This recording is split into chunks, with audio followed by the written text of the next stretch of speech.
Hoy vamos a tratar un tema del cual, si habéis identificado mi acento, pues es algo que me pilla muy de cerca, que es Almería. Tiene casuísticas muy diferentes un agricultor de Almería con uno navarro. Necesito coger la chuleta para leer un poco su currículum.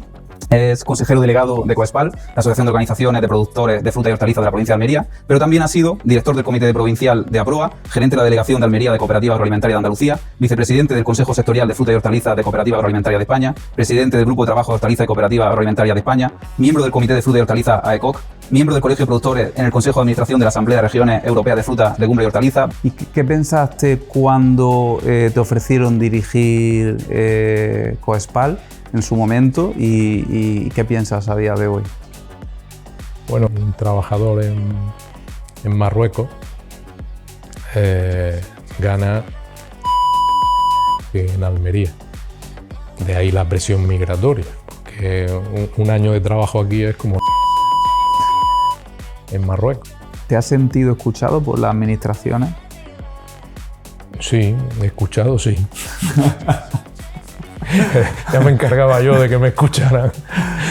Si atendemos a nuestro sector y a Almería, yo creo que nosotros tenemos oportunidades, por ejemplo, en la...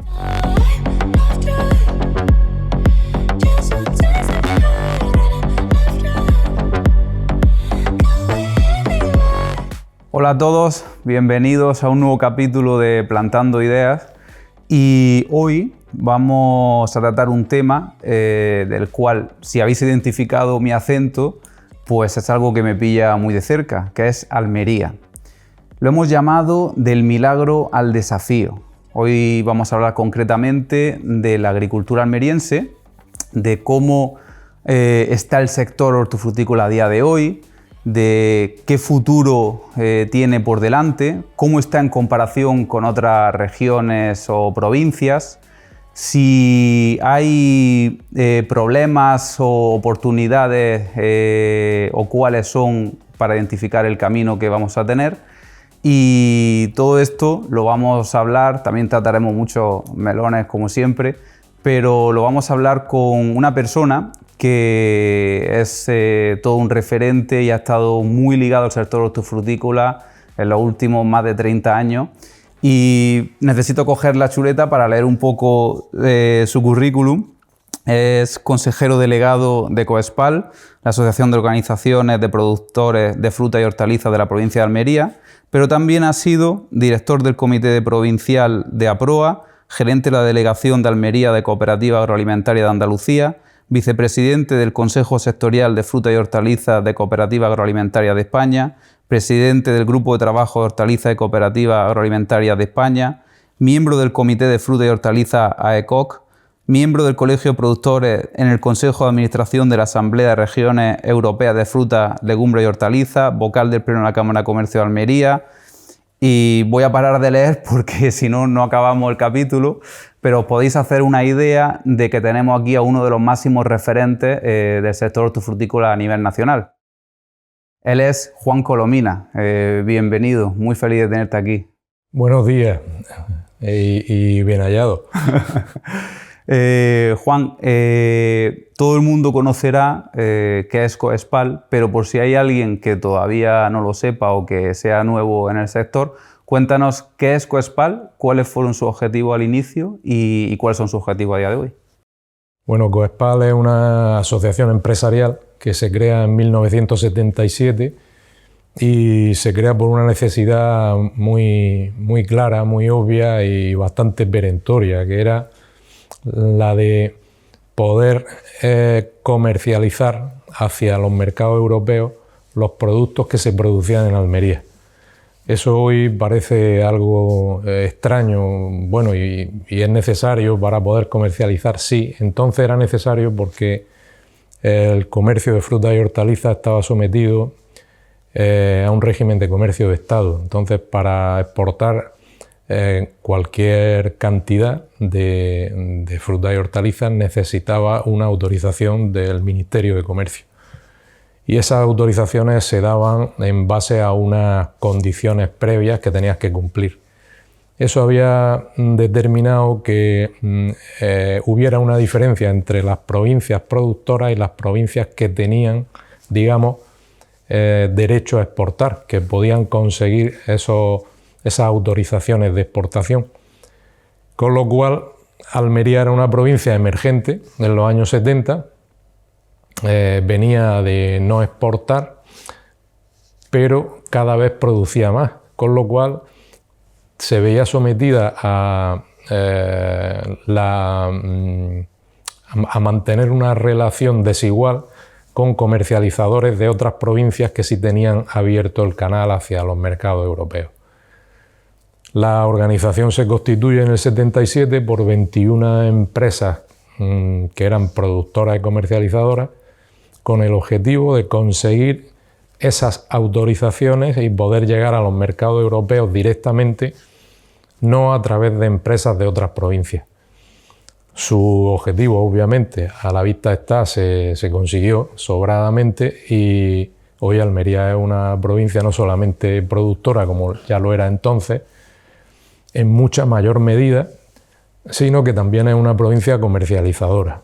De hecho, en sus productos, la primera provincia comercializadora de España. Genial.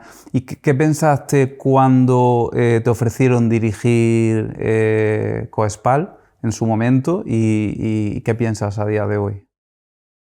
Bueno, cuando me lo ofrecieron pensé claramente que no estaba preparado, pero en la realidad no es que no estuviera preparado, es que no tenía ni idea.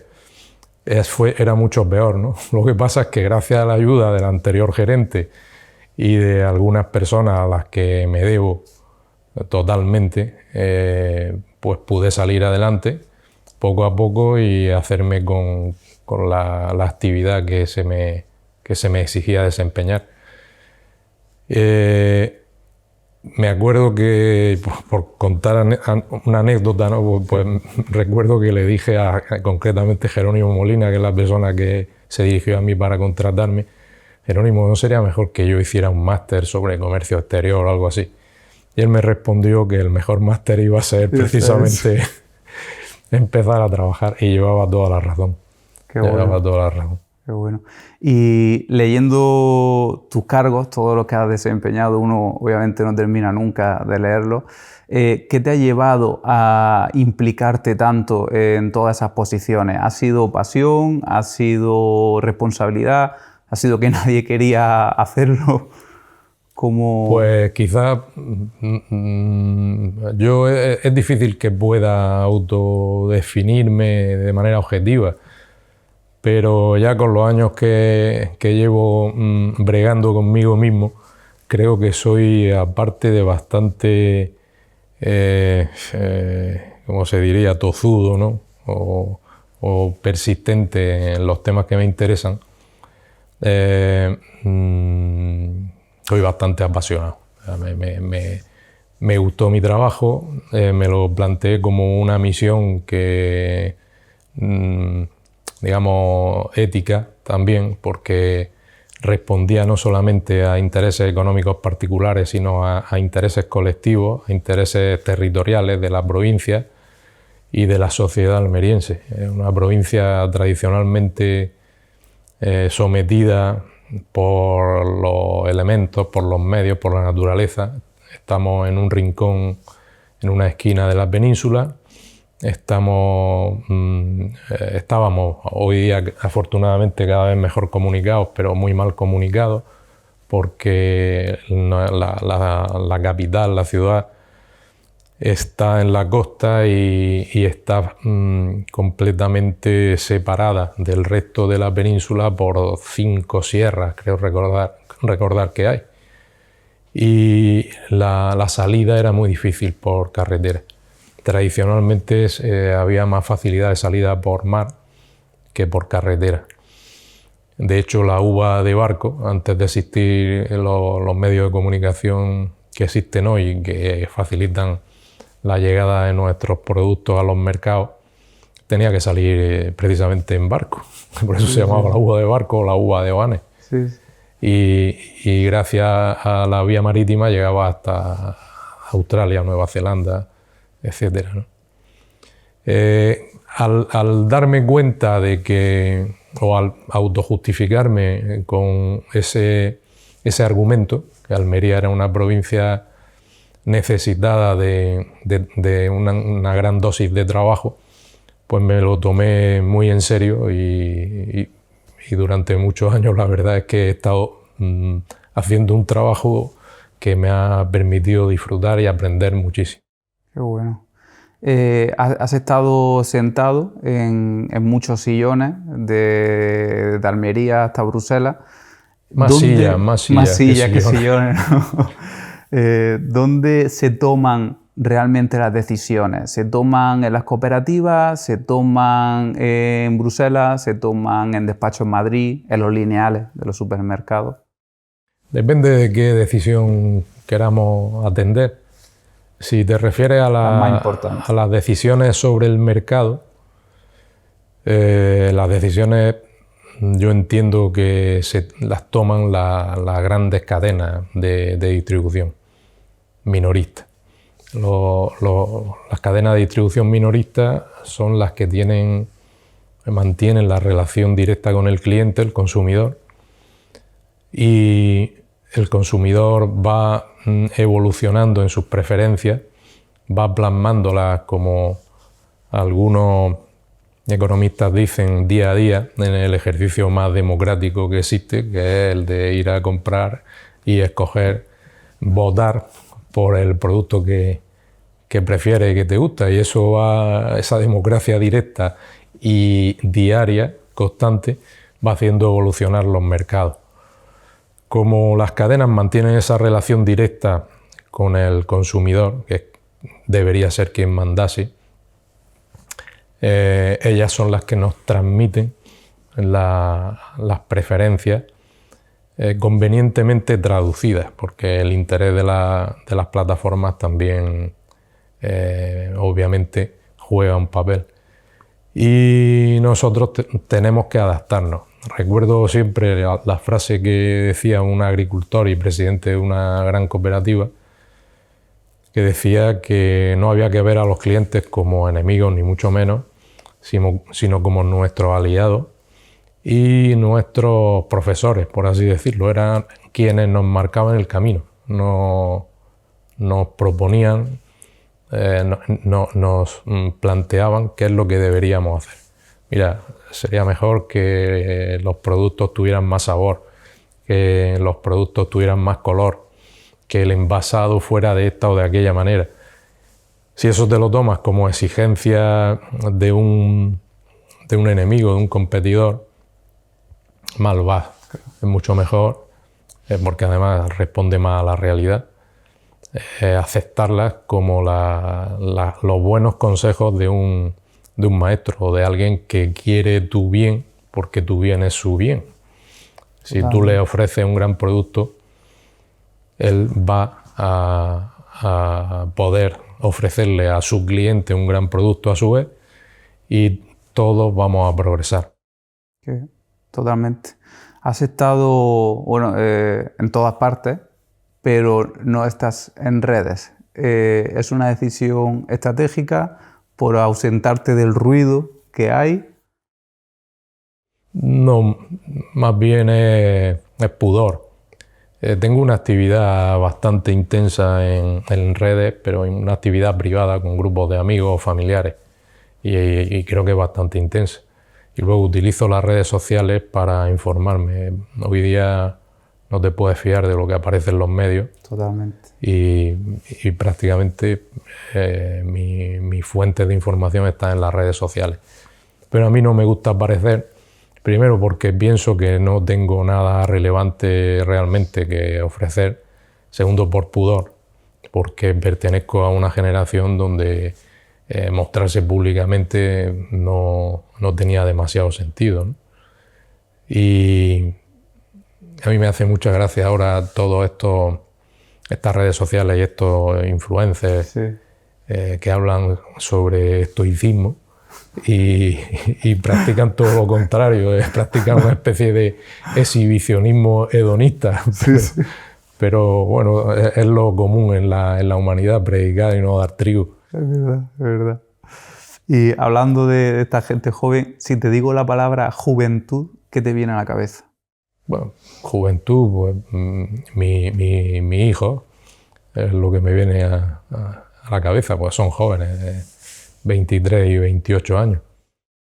Y teniendo en cuenta que has estado más de 30 años en el epicentro del sector hortofrutícola, si te digo experiencia, ¿qué te viene en la cabeza? ¿Es algo que, o sea, qué es lo que más has aprendido en todos estos años que no venga en ninguna estadística, informe o estudio? Hombre, si me mencionas la palabra experiencia, yo considero que es lo más importante. La experiencia es lo que nos hace conocer, nos hace saber sobre la realidad. Precisamente uno de los problemas que nos afectan, y no es algo de la actualidad, sino que entiendo que ha ocurrido prácticamente a lo largo de la historia casi siempre, que la gente habla sin saber, sin experiencia, conoce de oídas, porque le han contado, incluso porque lo ha estudiado, porque lo ha leído, pero no lo ha ejecutado, no lo ha sufrido, no lo ha padecido. Del dicho al hecho hay mucho trecho, dice el refrán, y es totalmente cierto. Si tú quieres saber sobre algo, tienes que sumergirte en el ejercicio de la práctica, no solamente en el estudio. El estudio te puede ayudar, es un prolegómeno, algo preliminar que te permite llegar más preparado al ejercicio, pero el ejercicio hay que hacerlo. Si no, siempre estarás hablando de oídas, y eso por desgracia ocurre en muchos ámbitos, incluso en los docentes.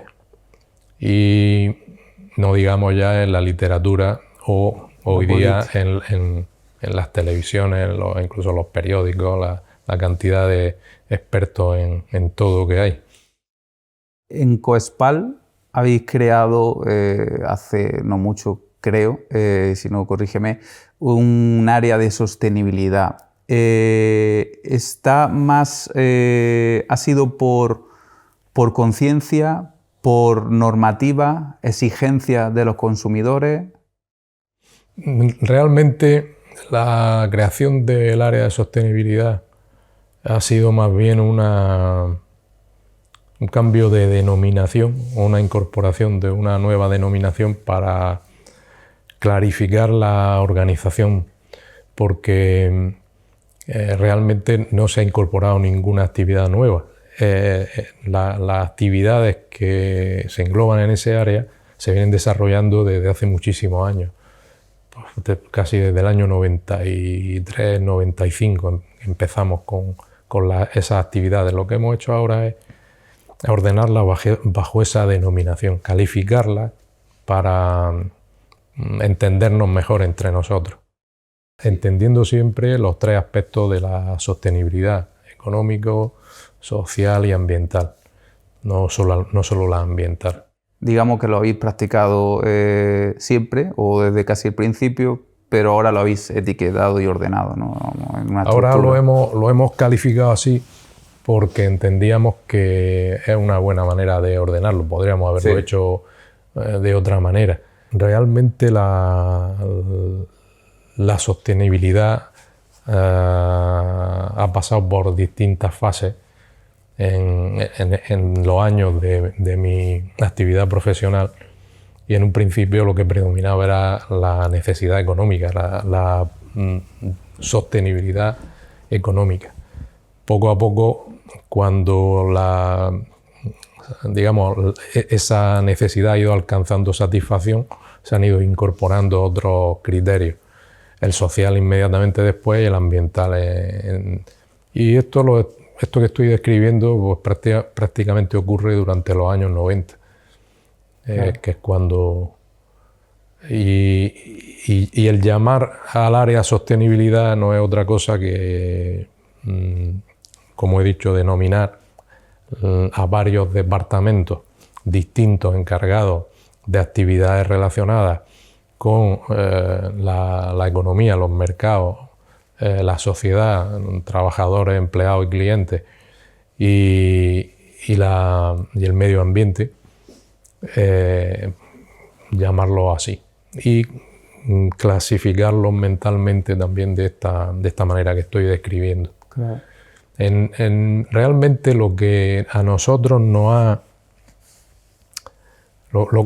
Lo que ha sido nuestro norte siempre, y entiendo que no se debe perder de vista en una organización empresarial, y más en una organización que representa intereses además de otros, como los intereses de la producción, los intereses del comercio, porque somos eminentemente comercializadores, comerciantes, de productos que producimos nosotros mismos. O sea, somos productores y comercializadores, no solamente comerciantes, hay una diferencia.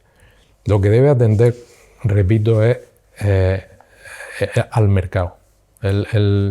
Una organización como la nuestra o la propia empresa debe atender al mercado. El mercado donde se emiten, el mercado es un día de las elecciones, pero de la marmota, o sea que se repite permanentemente. Y tienes que estar muy alerta y tienes que estar muy presente, muy consciente para no perder el hilo del mercado. El mercado es quien determina la actividad, el trabajo del agricultor en el campo y, por supuesto, del trabajo en el almacén, de los transportistas, de los comercializadores dentro de la empresa, y en la medida que ese flujo de información hacia arriba y hacia abajo sea lo más libre y lo más ágil posible, será en la misma medida será el éxito de la empresa y de todos los eslabones de la cadena. Y has mencionado obviamente las patas de la sostenibilidad, pero es verdad que quizá de manera errónea o por tendencia a día de hoy, cuando se menciona sostenibilidad, todo el mundo le viene mal a la cabeza la medioambiental, ¿no? Que es lo que está más en boca de todo. En cuanto a la medioambiental, es, como te preguntaba, más bien es exigencia de los consumidores, es tema de normativas que hay que cumplir, o es realmente que estamos concienciados a ello. ¿Cuál es la realidad desde tu punto de vista? Eso ha ido evolucionando. En un principio era, como he dicho, dada nuestra atención a los mercados, era la necesidad de satisfacer lo que el mercado nos exigía. El mercado también, obviamente, está muy influido por la información que difunden los medios a lo largo del tiempo. Y todo eso ha ido formando un bucle que ha ido teniendo como consecuencia lo que tú has descrito.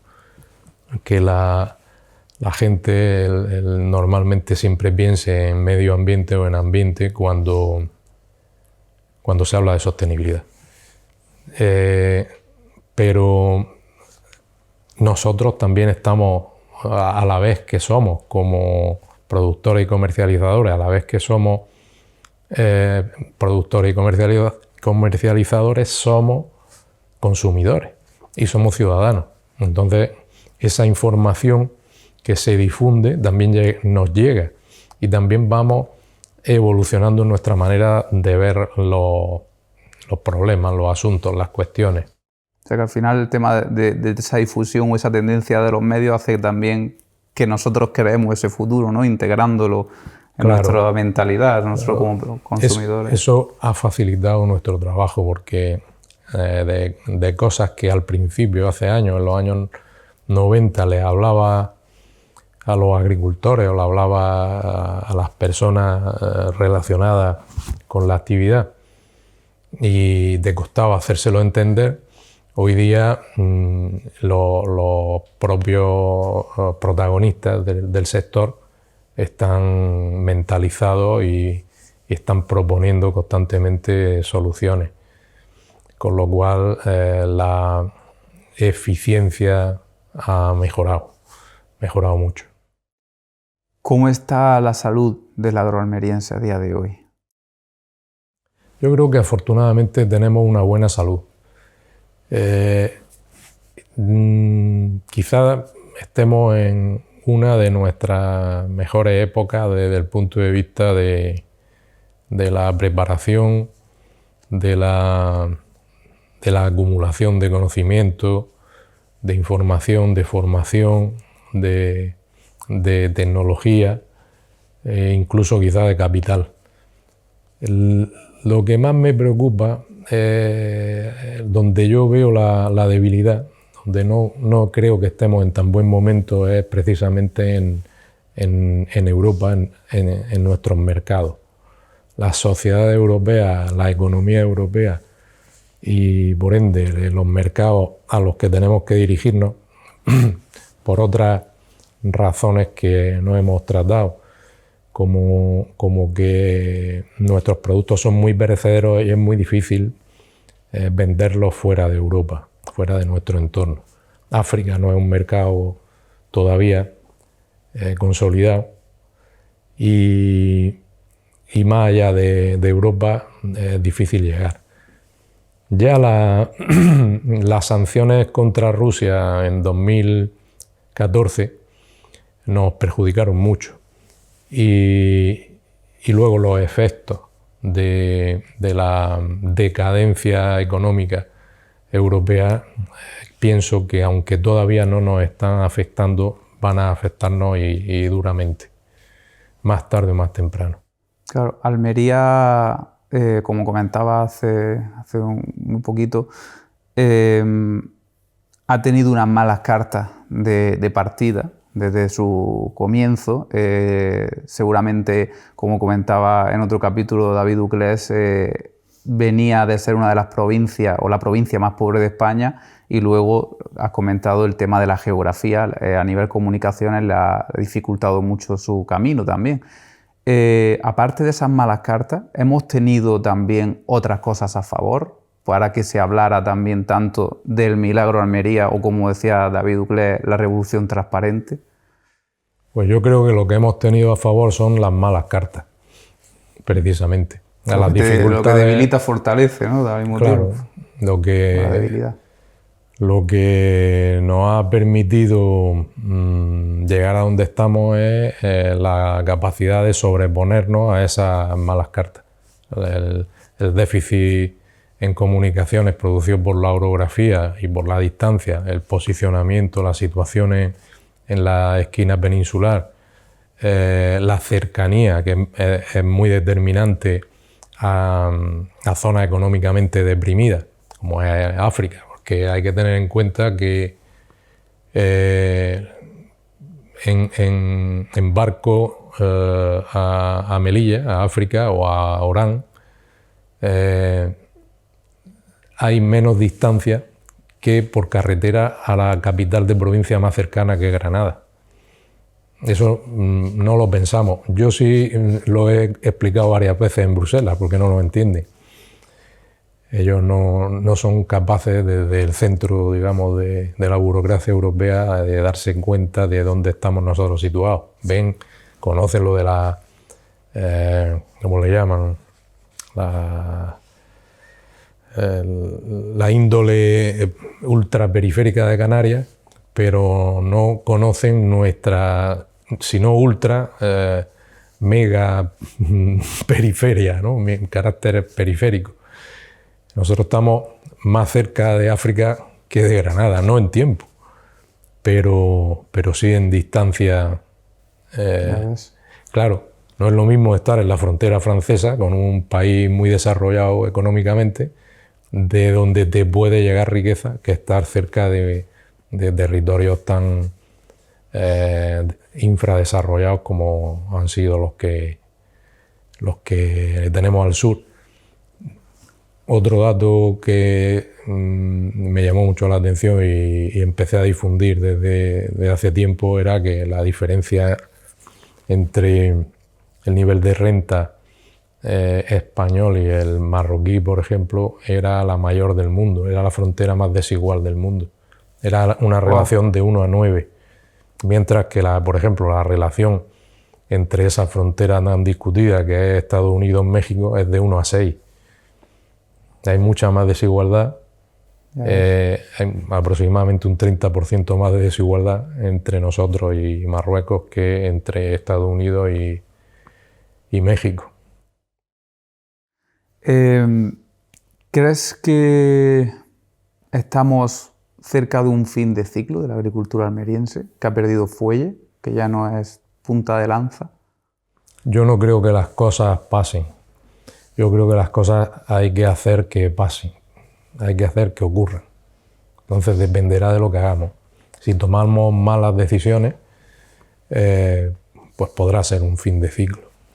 Si tenemos la mente clara y capacidad de seguir trabajando como lo hemos hecho de aquí para atrás, pues estaremos en el principio de una nueva fase del ciclo. Me gusta esa mentalidad, luego profundizaremos un poquito más por ahí también. ¿Qué prejuicios crees que se tiene sobre el sector agrícola a día de hoy, que no se ve con tan buenos ojos a una profesión tan humilde, tan digna y con tanto esfuerzo? Pues no lo sé, la verdad es que yo tenía eso muy claro cuando empecé a trabajar. Recuerdo que me hizo una entrevista El Ideal hace muchos años y bueno, prácticamente llevaba meses. Y entonces sí tenía unos ojos, digamos, no tan determinados por mi trayectoria. Y como almeriense me daba cuenta, después de haber entrado y haber conocido lo suficiente, no demasiado, del sector, que Almería vivía completamente de espalda a su realidad más importante, con más peso económico, incluso social, que era el invernadero. A mí me gusta llamar al sector el invernadero, porque considero que es lo que nos identifica. Agricultura puede ser olivar, puede ser cereal, puede ser incluso hortofruticultura, pueden ser muchas cosas distintas, pues naranja sevillana o valenciana o frutas léridas, pero a nosotros nos caracteriza el invernadero y por eso me gusta llamar invernadero. Entonces dije eso en esa entrevista, llamó la atención que Almería vivía, la capital sobre todo, vivía completamente a espaldas de esa realidad tan importante. Eso ha cambiado a lo largo de los últimos 30 años.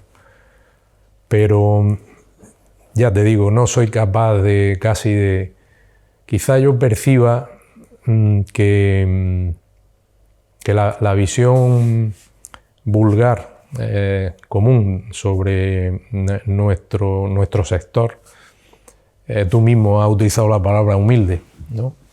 Yo creo que humilde es un adjetivo que puede tener muchas o diversas acepciones, pero yo diría que la actividad relacionada con el invernadero es una actividad potente. E incluso relacionado con esto, otro error en la visión es identificar nuestro sector con la falta de tecnología, a lo mejor una precariedad tecnológica o la falta de profesionalización y formación. Todo esto son percepciones erróneas. Almería es una zona productora, la agricultura de invernadero es muy intensiva en tecnología. De hecho, para nacer ya se basó en la tecnología de los plásticos, del polietileno, tanto para la cubierta de los invernaderos como para las tuberías de riego y otros muchos elementos, en la tecnología agrícola, por supuesto, en la tecnología del transporte, en la tecnología de la dotación o provisión de recursos. Almería no hubiera surgido sin tecnología, es una agricultura eminentemente tecnológica, pero es que hoy día la incorporación de tecnología, hay que tener en cuenta que se produce anualmente, prácticamente cada mes está apareciendo innovaciones, pues hoy día somos posiblemente la agricultura más tecnificada del mundo. Además de eso, y para poder gestionar esa tecnología, tenemos los agricultores más formados específicamente también del mundo. Y además somos la agricultura del mundo con mayor presencia de profesionales universitarios formados, léase ingenieros. No solo ingenieros, también economistas, abogados, etc. Pero en lo que es la actividad puramente agrícola, no ya de comercialización, en nuestra agricultura de invernadero es donde más ingenieros hay presentes de todo el mundo. Ya ves. ¿Cómo...? Sin ellos no se podría desarrollar la actividad. Claro, totalmente. Y es verdad que... Y sin la formación específica que requiere cada agricultor. Claro, lo único que la imagen luego desde fuera es invernadero agricultor y no tienen ni idea, o sea, no se sabe todo lo que se está haciendo y a qué nivel, claro. Sí, quizás sea a mí me gusta verlo como un defecto nuestro, que no hemos sido capaces de comunicar eso, transmitirlo. Se hace desde hace años, pero insuficientemente. Claro. ¿Crees que se debería de invertir más y hacer más marketing, más comunicación de la agricultura almeriense al nivel que, por ejemplo, hace Diputación con Fitur, con Turismo de Almería, con esos vídeos promocionales, para que la gente pueda conocer más esto y no haya a veces esa mala imagen de dos tontos que vengan y graben un plástico fuera de un invernadero y ya Almería contamina y Almería no es... Está bien que hagan eso, porque nos avisan de lo que estamos haciendo mal. Yo agradezco mucho, incluso a los malintencionados, que solo destacan eso, porque nos están llamando la atención. Oye, mira, que tienes tu casa sucia, y tu casa es la cocina de Europa. O sea que no lo veo mal. En cuanto a que haya que hacer, no soy capaz tampoco de decirle a nadie que tiene que hacer. Yo creo que lo tenemos que hacer nosotros. ¿Pero se deberíamos? Lo estamos haciendo, lo hacemos prácticamente semanalmente. Estamos desarrollando actividades relacionadas con la comunicación de lo que somos. Que lo hagamos, que se pueda hacer mejor, no lo dudo. No somos tampoco grandes expertos. A nivel, vamos a pasar ahora a variedades. Tuvimos el tema de la judía, el tomate, y ahora parece que estamos pasando también a otros tipos de variedades. ¿Por qué sucede esto? ¿Pero a qué te refieres? La judía, que hubo un boom y luego a día de hoy creo que prácticamente no se produce nada. Nos focalizamos en el tomate, también está perdiendo algo de fuerza por competencia y ahora estamos derivando en otras variedades, quizás más premium o más específicas. ¿Por qué sucede esto? Bueno, se debe o se puede deber a razones distintas en cada caso, pero concretamente en los que has destacado más, que son judía y tomate, hay una razón principal que es la competencia con orígenes productivos que disfrutan de unas condiciones privilegiadas en cuanto a los costes, sobre todo de mano de obra. También otros costes relacionados, como pueden ser sociales, ambientales, ¿cómo se llama? ¿Cómo se diría? Impositivos, fiscales. Claro, nosotros competimos con África y la mano de obra en África no hace falta irse más abajo. Solamente en Marruecos, como he dicho antes, hay una diferencia de 1 a 9. O sea, un trabajador en Marruecos gana 9 veces menos que en Almería. De ahí la presión migratoria, porque un año de trabajo aquí es como 9 años de trabajo en Marruecos. Si nos vamos más abajo, a otros orígenes, como pueden ser Senegal o Kenia, que es origen también de judía, la diferencia es abismal. Y competir en esas condiciones, incluso haciendo las cosas muy bien, es muy difícil. Ese problema que surgió con la judía, que se hizo inviable aquí, dada la gran necesidad de mano de obra que tiene ese producto, porque es un producto pequeño, es liviano, y necesita una mano de obra muy intensiva para poder cosecharlo, empaquetarlo y demás. Esos costes nos expulsaron del mercado. En tomate ha ido pasando algo parecido. ¿Qué ocurre? Que en tomate hemos tenido, dado que el tomate no es un producto, podríamos llamar minoritaria a la judía, sino es un producto fundamental en las dietas europeas, hemos tenido más margen de actuación, más posibilidades de defensa. Y la defensa ha venido, además de por las mejoras en las prácticas culturales y en la tecnología asociada a la producción, que nos ha permitido incrementar productividades, con lo cual hemos podido bajar el coste unitario, también el coste por kilo. También hemos desarrollado otras estrategias relacionadas con el sabor, con las variedades. Hoy día la gama de tomate es muy amplia, ha crecido mucho. De 2 o 3 tipos de tomate que manejábamos antes, ahora afortunadamente somos capaces de poner en los mercados una gama muy amplia que da satisfacción a distintas preferencias del consumidor y por lo tanto de nuestros clientes en las cadenas. Y además hemos sido capaces de incorporar sabor gracias, por supuesto, a otro de los eslabones de la cadena, como son las empresas obtentoras, que han desarrollado variedades que se adaptaban más a las exigencias de los consumidores en cuanto que fueran más sabrosas, no solamente que tuvieran una buena apariencia, una buena consistencia y durabilidad, que aguantaran el transporte y semanas o días en la estantería, sino que estuvieran sabrosos, tuvieran una buena textura. Y además otro tipo de condiciones como la relativa a la obtención del producto, por ejemplo a la sostenibilidad social y ambiental.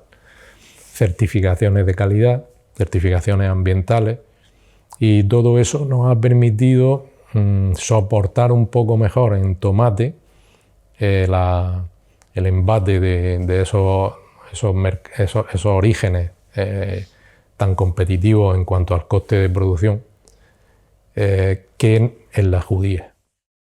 Entonces el futuro va por las variedades más premium, más específicas. El futuro no se puede, digamos, simplificar. Dependerá de dónde, de cuál sea el problema, de cuál sea el producto, de cuál sea el mercado, de cuál sea la razón por la que hay otros competidores, digamos, más fuertes que nosotros nos hemos debilitado. Dependerá. Si hablamos de tomate, que es un producto muy demandado, como hemos dicho, muy presente en los mercados y en la dieta de los europeos hoy día, efectivamente el disponer de una gama amplia y de distintos productos que sean sabrosos, que sean seguros, que sean muy respetuosos con el medio ambiente en sus procesos de actuación, obviamente nos va a fortalecer mucho. Te iba a hacer otra pregunta, pero creo que la has respondido. Si Tomás, si quiere añadir algo más, te iba a preguntar cómo podemos competir con los terceros países. Haciendo las cosas bien. Haciendo las cosas bien. Dicen que es bien, ¿no? Pues haciendo lo que debemos. ¿Y qué es lo que debemos? Bueno, como dicen los murcianos, hacemos lo que debemos y debemos casi todo lo que hacemos. Qué bueno. ¿Cuáles son las 3 grandes amenazas del sector hortofrutícola, según tu perspectiva? 3 nada más. Las más potentes. Y si quieres decir más, di más. 4 o 5, lo que tú consideres. Bueno, yo considero, por principio, que debemos atender sobre todo a los déficits que nosotros estamos en condiciones de resolver, las debilidades que se deben a nosotros mismos. Porque en lo que dependa de otros, pues podemos intentar influir para que se muevan, pero principalmente debemos resolver nuestros propios déficits. Y considero que, empezando por nuestro sector, pues debemos mejorar cada día en el camino que ya hemos empezado, que lo hemos descrito a lo largo de la entrevista, ¿no? Las mejoras en profesionalización, en capacitación, en productividad, en variedades, en certificaciones de calidad, en sostenibilidad de carácter social y ambiental. Todo eso, si vamos ampliando el círculo, el siguiente paso sería salir del interior del sector e irnos a lo inmediato que sería la administración, nuestras administraciones, que somos nosotros, pero de manera delegada. Nos gustaría ser nosotros. Delegamos poder que reside en el pueblo, supuestamente, a nuestros políticos para que hagan cosas bien hechas. Y ahí tenemos que pedirle a nuestros políticos, tenemos que pedirles que nos faciliten el trabajo a través de la inversión, sobre todo en infraestructura, que nos faciliten y racionalicen el mercado de trabajo y los mercados de otros recursos. Eso no significa ni mucho menos empeorar las condiciones de trabajo, eso es un suicidio, sino todo lo contrario, mejorarlas y asegurar mejoras de la productividad a través de la mejora de las condiciones de los trabajadores, de todos los trabajadores, ¿no?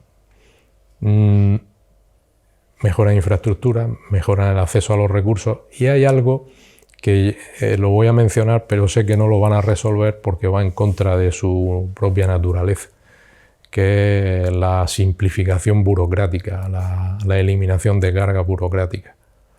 Hoy día la cantidad de obligaciones puramente burocráticas, no productivas, no generadoras, son costes sin aportación ninguna a la producción, a la generación de riqueza.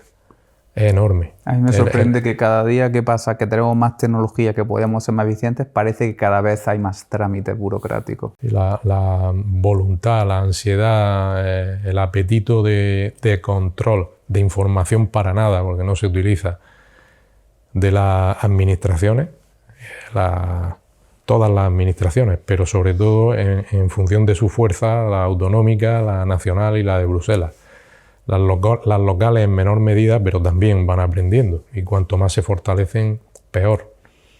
Ese apetito es completamente descabellado y está esclerotizando, está paralizando las actividades económicas. Eso no tiene futuro. De hecho, a la decadencia a la que estamos asistiendo de Europa está clarísima, está muy relacionada con esto. Escuché, una teoría que me llamó la atención y te quiero preguntar qué opinas, y es que hace muchos años en Europa se vio un problema con la inmigración tan potente que estaba llegando, sobre todo de manera ilegal, y dijeron no podemos construir un muro, pues una de las soluciones para que no venga tanta inmigración ilegal es hacer que se desarrollen esos países en los que ellos están para que no tengan la necesidad de venir. Y por lo tanto, pues por eso se ha invertido tanto desde Europa, desde empresarios europeos y demás, en África, y al mismo tiempo dicen que hay un plan en el cual el objetivo, por eso no se ayuda tanto en España, se están quitando olivares para poner placas solares, que hay un objetivo en el que España sea en el futuro un lugar de energía renovable y turismo, no de agricultura. ¿Qué opinas de eso? Bueno, yo no creo mucho en que haya planes tan... Creo que los que nos gobiernan son bastante más torpes que eso para andar haciendo planes. intentan sobrevivir y buscarse la vida, tener trabajo mañana, ¿no? Ganar elecciones. Yo creo que la inmigración ilegal es algo completamente inaceptable. Los países siempre han tenido y hoy día mucho más recursos, capacidad, medios tecnológicos para evitar la inmigración ilegal. Lo que ocurre es que no interesa. ¿Por qué no interesa? No interesa porque hay necesidad, dada nuestra también decadencia demográfica desde hace años, de mantener el mercado laboral con unos niveles de salario aceptables. O sea, si nosotros no dispusiéramos de inmigración, de mano de obra inmigrante, los costes de mano de obra, que ya han crecido y son bastante altos, se dispararían. No estoy hablando de nuestro sector solo, estoy hablando de la sociedad en general.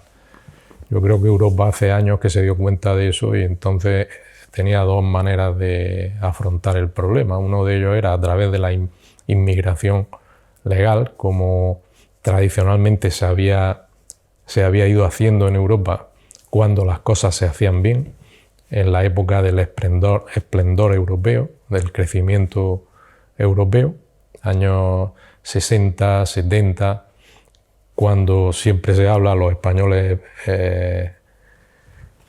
emigrábamos a Alemania, Suiza, Francia, Bélgica, etc., ¿no?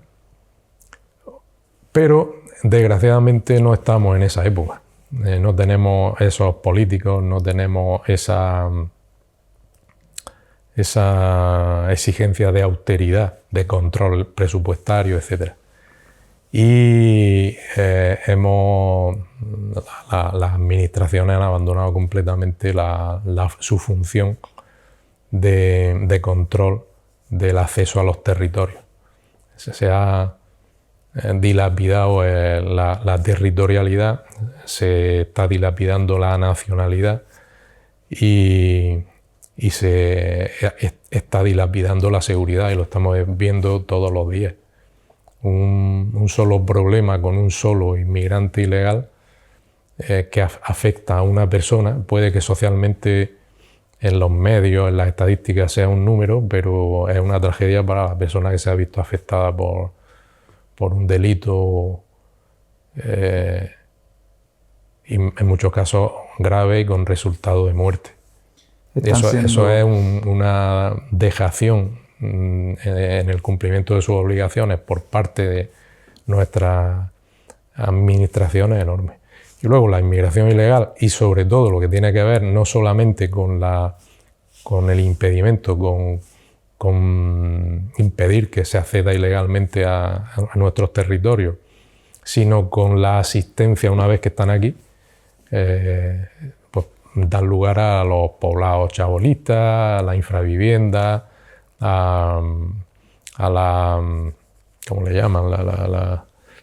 La gente que vive en la calle, la gente que pide. Hemos vuelto después de muchos años, y hace ya tiempo que hemos vuelto a la mendicidad, en las puertas de los supermercados, en las puertas de la iglesia, por la calle, la gente mirando en los contenedores de basura.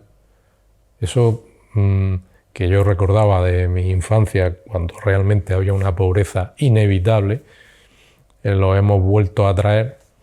Eso, además de otras cosas indeseables, como las mujeres cubiertas por la calle. Yo recuerdo que aquí se cubrían las mujeres, las viudas iban vestidas de negro, se llevaban pañuelos en la cabeza o velos, y lo hemos vuelto a ver por otras razones. Yo creo que a mí no me gusta eso. ¿Crees que Europa está poniendo, más bien, no está poniendo barreras más que impulsarnos?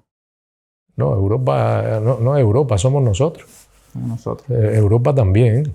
Si Europa está peor que nosotros, no tiene más que viajar a Bruselas o a París y ve un desastre. Cambiamos de tercio un poco. ¿A dónde van las ayudas del sector hortofrutícola, del agro? ¿Llegan realmente a los agricultores? Sí. El sistema que hay de ayuda, que es mínimo, pero funciona relativamente bien. Repito lo que he dicho antes, la fortuna que hemos tenido es que hemos sido una agricultura que se ha visto obligada a atender al mercado, porque no disponíamos de ayudas. Las ayudas para el sector hortofrutícola, no solamente para Almería, sino para todo el sector europeo, eran mínimas. La diferencia es que el sector europeo se desarrolló con mercados protegidos frente a España y frente a terceros países, y nosotros ya hemos empezado a trabajar y a vivir, digamos, en un mercado que no está protegido. Hemos accedido a esas ayudas mínimas. Para que os hagáis una idea, la ayuda que recibe la horticultura es aproximadamente el 3% de cada 100 euros que recibe la horticultura. 97 vienen del mercado y 3 vienen de la ayuda del presupuesto comunitario. En el caso, por ejemplo, del olivar, pues la ayuda alcanza un 35% de media. En el caso de los cereales, el 50%. ¿Y por qué esa disparidad? Pues eso obedece al status quo de cada una de las producciones desde que se empezó a construir el acervo comunitario. La normativa comunitaria se origina en los primeros 60, me parece que tiene origen la política agrícola común, y va atendiendo sectores. Y en la medida en que esos sectores se incorporan después, y por otras razones también, reciben menos ayuda. Y las producciones especializadas, como son fruta y hortalizas o vitivinicultura, reciben mucha menos ayuda. En el caso de los cereales, por ejemplo, también tiene que ver con que en una dieta de subsistencia, asegurar la energía, y la energía entendemos que proviene principalmente de los cereales, de los hidratos de carbono o de las grasas, por ejemplo, era prioritario, con lo cual la PAC, que en su origen tiene como objetivo asegurar mercados bien provistos, que no haya déficit y a precios suficientes para que el agricultor pueda desarrollar una actividad rentable y para que el consumidor pueda acceder fácilmente a esos productos, para asegurar una población una sociedad bien alimentada, pues prioriza y prioriza en los hidratos de carbono, cereales y las grasas, por ejemplo. Es cuando se hablaba de los grandes silos o frigoríficos llenos de mantequilla, llenos de lácteos, y los silos llenos de cereales en Europa, ¿no? Ese objetivo ha ido evolucionando, se ha matizado, pero en la legislación, en los reglamentos, siguen quedando esa influencia de aquel origen. Si nos vamos ahora al precio de los productos, he visto ahora estos días que en un supermercado un kilo de pepino costaba 2,49 €. De ese precio, ¿qué es lo que le llega al agricultor? ¿Qué se queda intermediario, supermercado? ¿Cómo se distribuye más o menos? Bueno, eso depende muchísimo, varía mucho, dependiendo de la fecha, del lugar a donde vayamos a ver los precios, porque nuestros mercados son muy volátiles. Nuestros productos no son productos que se negocian una vez al año en grandísimas cantidades, se hace un contrato marco con un precio, etcétera. Nosotros no funcionamos así, nuestros mercados son más volátiles.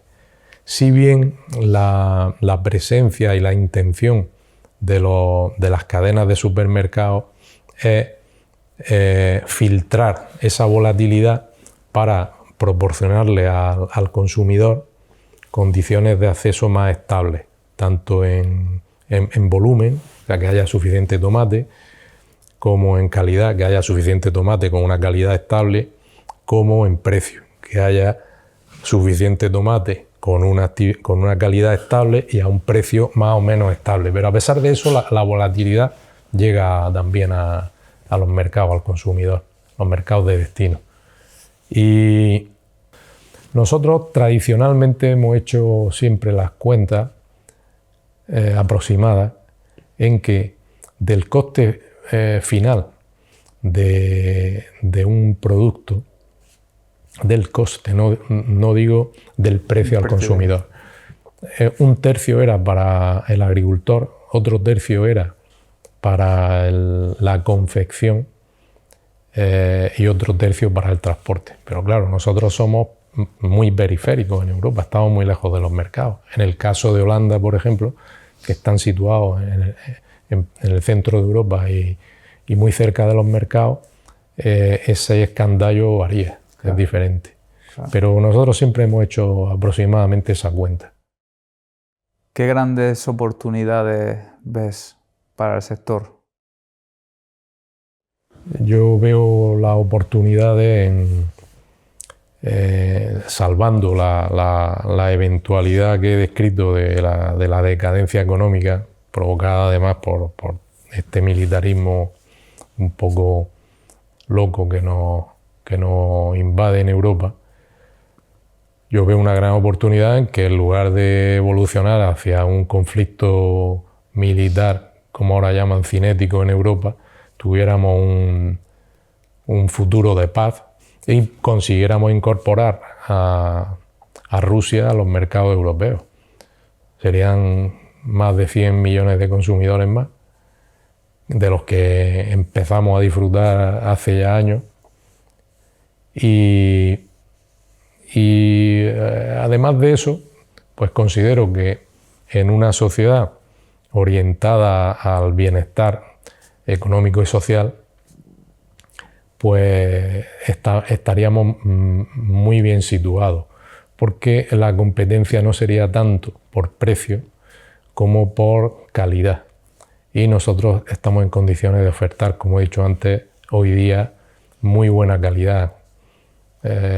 Calidad organoléptica, calidad de presentación, calidad del servicio, garantía, seguridad en el aprovisionamiento a nuestros clientes. Todo eso se va viendo, como se dice, desdibujado cuando una situación económica, una coyuntura económica mala, hace que se vaya priorizando más en el precio. ¿Por qué? Porque, como ha ocurrido en los últimos años, por ejemplo, la producción ecológica, principalmente demandada, no se veía retribuida suficientemente en los mercados. Claro. Esas serían las oportunidades, y las dos relacionadas con una sociedad pacífica y buscando sobre todo el bienestar económico y social en todo el continente o subcontinente europeo. Incorporar a toda Europa del Este, a nuestros clientes, a nuestra clientela, y que no se atendiera tanto al precio, sino no se atendiera al precio no porque el consumidor estuviera desinteresado del precio, sino porque el acceso a los productos, calidad, ¿no?, en términos relativos, volviera a ser, digamos, el coste de nuestros productos fuera despreciable en la cesta de la compra. En todas las labores que has desempeñado, como decíamos, sillas en las que has ocupado, ¿te has sentido escuchado por las administraciones? Sí, escuchado, sí. Ya me encargaba yo de que me escucharan. Ahora ya que luego normalmente me he hecho escuchar. Otra cosa es que atiendan a tu... Que apliquen también, ¿no? Si tuvieras 10 minutos, que quizás lo hayas tenido, con un ministro para hacerle 3 peticiones o decirle 3 cosas sin filtros, ¿qué le dirías? Relacionado con la agricultura. No lo sé, es que depende de qué ministro. El ministro de Asuntos Exteriores, No, agricultura. el de Industria y Comercio, el de la Agricultura, no lo sé. Es que nunca me he planteado, he tenido tan poca fe en las administraciones y sobre todo, salvo personas concretas que han transmitido y han demostrado además con su trayectoria una valía importante. Un ministro, un consejero, un director general, yo creo que la sociedad mitifica excesivamente el poder que tiene esa gente. Entonces te cambio la pregunta. Si tú fueras ministro por un día, ¿qué grandes decisiones tomarías? Pues no tendría tiempo en un día. ¿Alguna? Yo creo que la más importante ahora mismo sería la simplificación, la burocrática. La eliminación, habría que hacer un trabajo de racionalización jurídica, legislativa y, por ejemplo, a lo mejor me equivoco a día de hoy, pero hace muy poco un agricultor tenía que inscribir diversas herramientas de su trabajo, de su actividad no te puedo decir, en 3, 4, 5 registros. Y en general nuestras empresas están inscritas, tienen obligación de inscripción en 19 registros distintos. Wow. Es una barbaridad. Lo que está ocurriendo es una barbaridad. Pero es porque son pésimos administradores. ¿Y qué nos ha hecho entonces más daño? ¿La competencia exterior o la hiperregularización interna? La competencia hace daño, pero te puedes sobreponer a ella, a la inepcia, a la ineptitud de nuestras administraciones y a su pretensión sin fin de control y de recaudación. Es muy difícil sobreponerse. Vamos languideciendo, lo estamos viendo, la sociedad no tiene futuro con este camino. Estoy totalmente de acuerdo. ¿Se puede unir a la agricultura española o tiene casuísticas muy diferentes un agricultor de Almería con uno navarro? Depende de los objetivos para los que nos tengamos que agrupar o coordinar. Ya he dicho antes que la agricultura es muy amplia y es muy distinta una agricultura de cereal o una agricultura de frutas, de frutales, con nuestra agricultura. A mí me gusta hacer una comparación. Si tú tienes si tú eres un agricultor de cereales, es como si tienes un hijo, o sea, tu explotación, tu producto, tu finca es como si tienes un hijo ya crecido, al que tienes que atender, está a lo mejor recién casado, va a tener niños, lo acaba de tener, etcétera, ¿no? Estás pendiente si necesitas algo, quedarte con los niños, una ayudilla para comprarse la casa nueva, yo qué sé. Si tienes una agricultura de olivar o de frutales, pues es como si tienes un chaval en la adolescencia, a lo mejor, a los 15 o 16 años. El frutal es 15 o 16 años, te puede dar un problema, una plaga, un pedrisco. Si tienes un invernadero, tienes al niño en la incubadora. El niño ha nacido con algún problemilla y está en la incubadora y tiene que estar 24 horas pendiente. Esa es la diferencia entre una agricultura. Por eso llamar a agricultura a todo es muy confuso, es propio del hombre de ciudad, ajeno a la agricultura. Pero dicho eso, tenemos muchísimas cosas en común, afortunadamente. Y no olvidemos nunca que un teléfono móvil no te lo puedes comer, o un televisor o un coche. Y ahí la gente no escatima para tener Y iPhone. comer, por lo menos yo tengo que comer todos los días. Sí, sí. Lo olvidamos. ¿Pero por qué lo olvidamos? Por la naturaleza humana, que no solo en esto, sino en casi todo, te hace olvidar las necesidades que tienes cubiertas. ¿Hay algún lobby o se ha creado o hay previsto que pueda ejercer más presión para la agricultura a nivel español, europeo? ¿Cómo ocurre con otros sectores de energías? Yo pienso que el sector agrícola está hiperlobizado.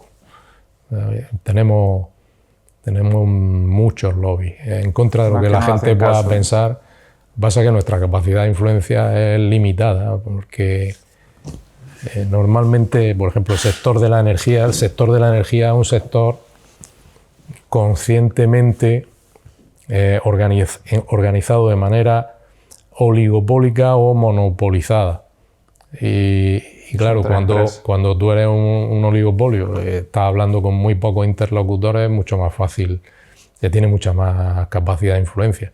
Claro. Además, son sectores, por esas razones, que están oligopolizados, viven normalmente de los reales decretos, de los reglamentos, porque se procura que ese mercado funcione en esas condiciones. La rentabilidad es muy superior a la nuestra. La capitalización es mayor y se puede influir bien, se le puede ofrecer a los políticos puertas giratorias y eso no es lobby, eso es mucho más que lobby. Ya ves. ¿Y hay alguna idea disruptiva que se te pase por la cabeza hacia dónde podríamos ir los próximos años? Aparte de lo que has comentado antes de si Europa tuviera unas circunstancias diferentes. Si atendemos a nuestro sector y a Almería, yo creo que nosotros tenemos oportunidades, por ejemplo, en la energía renovable. Yo creo que tenemos que buscar, como hicieron los holandeses, no inventar nada, es copiar. Copiar adaptando, no literalmente. Nosotros tenemos que incorporar, digamos, nuevas vías de negocio a nuestro sector, atendiendo a los recursos de los que disponemos.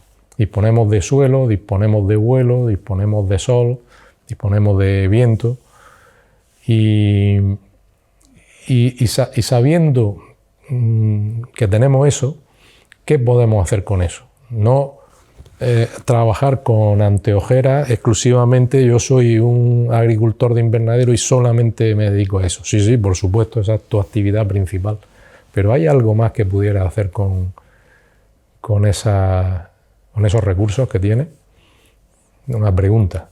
Y lo primero que se viene a la cabeza, que tampoco no estamos inventando nada porque ya está bastante extendido y creciendo a un ritmo importante, es la utilización de espacios de los que disponemos, de ese suelo y de ese vuelo, por ejemplo, para instalar energías renovables.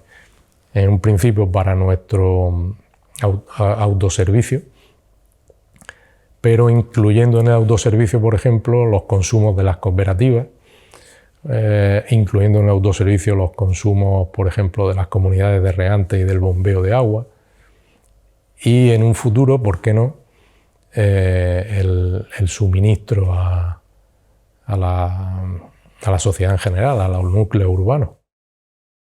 ¿Cómo ve Juan Colomina al consumidor del futuro? Pues la verdad es que no lo había pensado, eso no lo he pensado.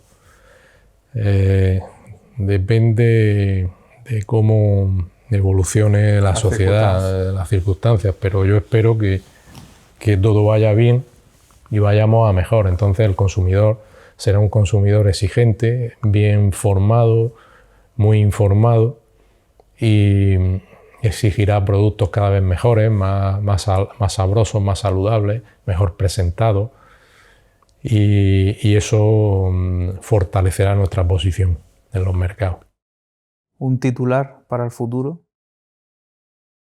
Titular. Yo qué sé, Es complicado. a mí me gusta mucho, ¿cómo se llama este hombre? Madre mía. Bueno, siempre me ha gustado mucho en los últimos años Modric, pero ya está mayor. Entonces, no sé, de la plantilla que tiene el Madrid, yo creo que hay unos cuantos que son titulares indiscutibles.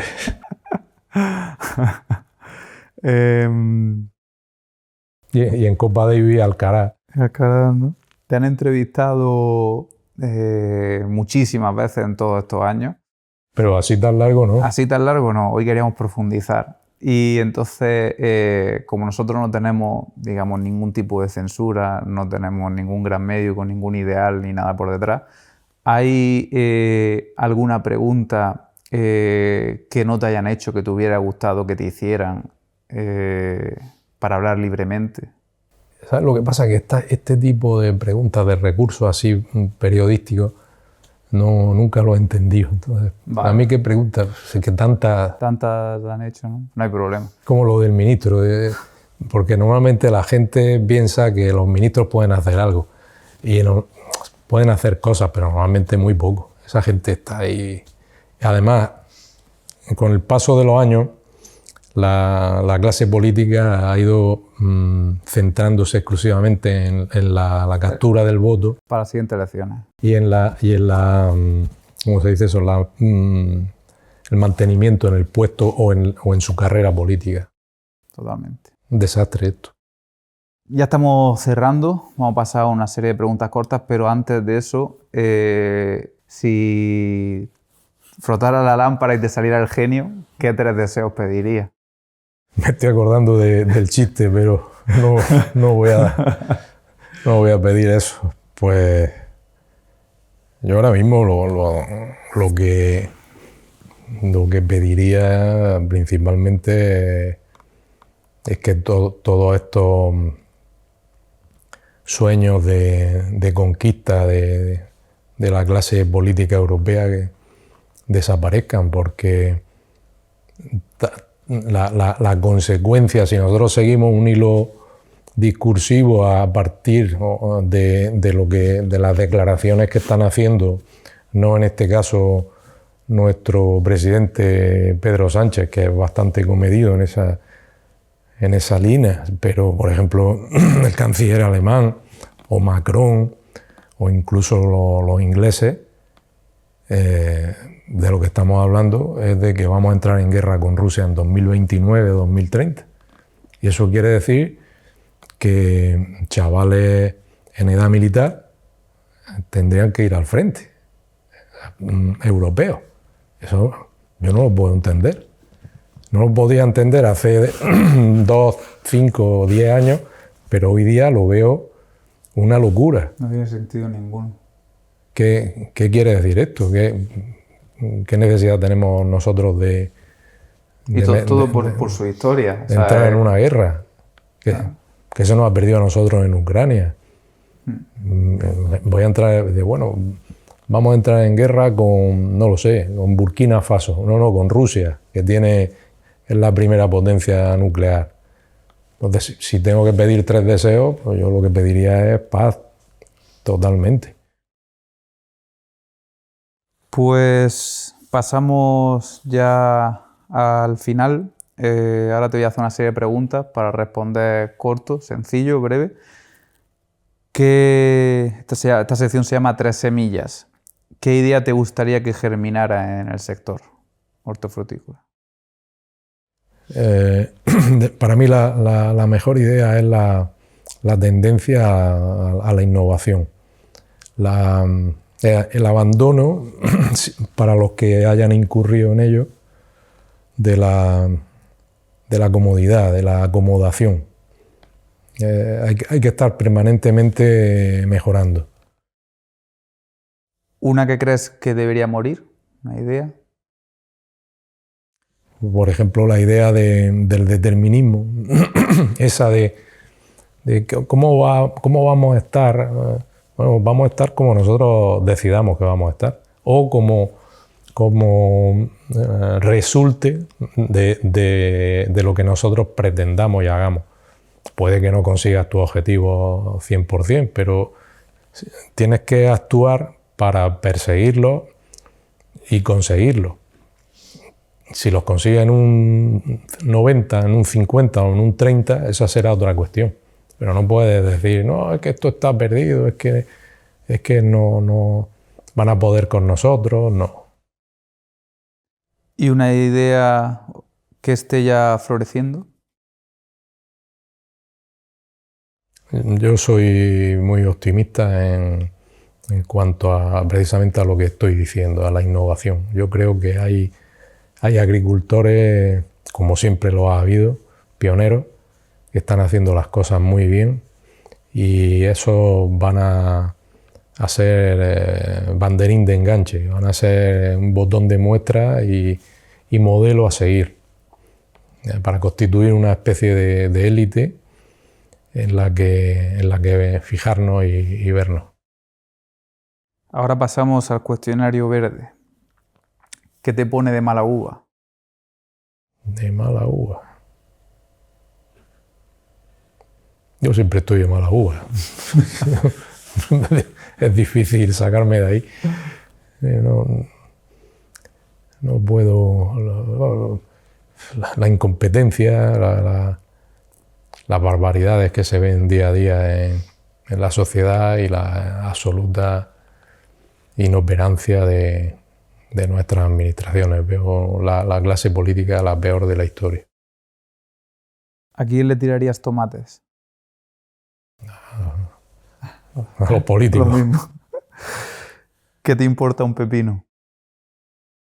¿Qué me importa un pepino? Pues no sé, soy una persona bastante preocupada. Me gusta estar informado y sacar conclusiones.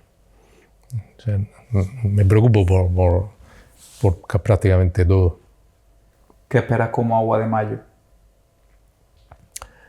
Como agua de mayo.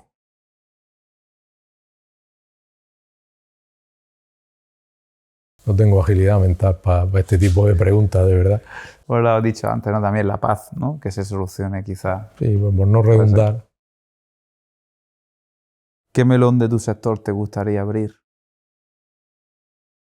Yo creo que están abiertos. Hay que perseverar para ir comiéndoselo. ¿Cuál es el mayor berenjenal en el que te has metido?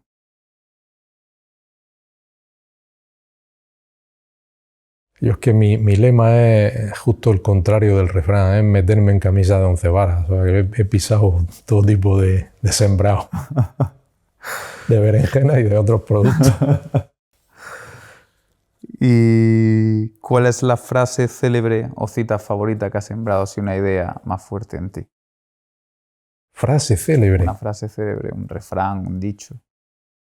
Pues fíjate, hace 2 años creo, o quizás 3, felicité las Pascuas con una frase de San Agustín que no la recuerdo literalmente, pero venía a decir algo así como que no digáis que vivimos tiempos malos. Nosotros somos el tiempo. Los tiempos serán buenos o malos en función de lo que hagamos. Algo así. Qué bueno. Era el mensaje de San Agustín en esa... Y creo que es de San Agustín, porque tengo muy mala memoria. Muy buena, muy buena. Pues hemos cerrado con una muy buena frase, una buena reflexión. Ha sido un placer escucharte y todo lo que has dicho me parece súper interesante. Espero que a la gente que nos vea o nos escuche le haya parecido igual que a mí y muchas gracias. Muchas gracias a vosotros porque me ha encantado el formato de la pregunta. Creo que incluso el entorno está muy bien, el escenario está muy bien hecho y este tipo de entrevistas o de formato de comunicación no abunda. Pues muchas gracias. Muchas gracias a vosotros. Y bueno, al resto, a los que nos estáis siguiendo, escuchando, si os gustan estas entrevistas y queréis apoyarnos, darle a like, comentar, compartir y ayudarnos a seguir creciendo y a hacer muchas más de este tipo. Juan, gracias, un placer. ¿No te vas a pagar un café? Sí, quiero un café. Tío Raca, ¿no? Es broma, hombre.